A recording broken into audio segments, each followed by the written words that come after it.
ভাই কিন্তু এখন মাছ ধরতে নেমে পড়েছে, তাই তো? গুড়ি গুড়ি ওয়েদারে একদম। কি পুকুরে যাবে নাকি? দেখো রাকেশ ভাইয়ের, দেখো বাড়ির চারি সাইডে কিন্তু জল উঠে গেছে। দেখো রাকেশ ভাই, সে পুকুর ছিল তা না ভাই, সে পুকুরে কিন্তু একদম পুরো ডুবো ডুবো অবস্থা। কুচে পুকুর, এ দেখো রাস্তায় জল ছিল, আজকেও তো দেখো আকাশে বৃষ্টি হচ্ছে, আরো জল হবে তাই না? এইখানে পাতবে নাকি? কোথায় পাতবে? রাকেশ ভাই এখন চলো চলো চলো যাওয়া যাক, চলো যাওয়া যাক। রাকেশ ভাই একটা হাড়ি মাছ আসছে, এক্ষুনি বেঁধে যাবে রাকেশ ভাই।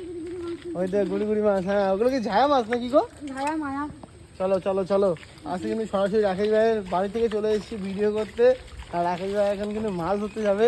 রাকেশ ভাই আচ্ছা কি শিঙির দিয়ে হবে তো?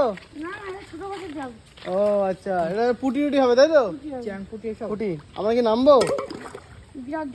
অনেকটা জল তাই তো? হাঁটু সমান জল। রাকেশ ভাই দেখো এই মানে, আর ওই সেই সেই কুচে পুকুর, লম্বু ক্ষেত না এটা, লম্বু বাগান বললে সরি আমাদেরই ভুল। যাই হোক রাকেশ ভাই কিন্তু এখন জায়গাটা পরিষ্কার করে নিচ্ছে, এখন জাল পাতবে। হ্যাঁ পরিষ্কার করে রেখেছো?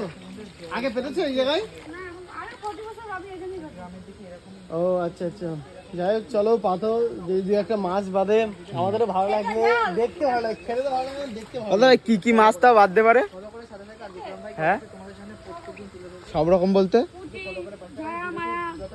আচ্ছা তো চলো পাতো তাহলে। যাই বন্ধুরা চলো পাতা ভাই জালটা পাততে থাকুক। ভিডিও ভালো লাইক কমেন্ট শেয়ার করে দেবো। দেখাচ্ছি অন্য কোনো ভিডিও। টাটা।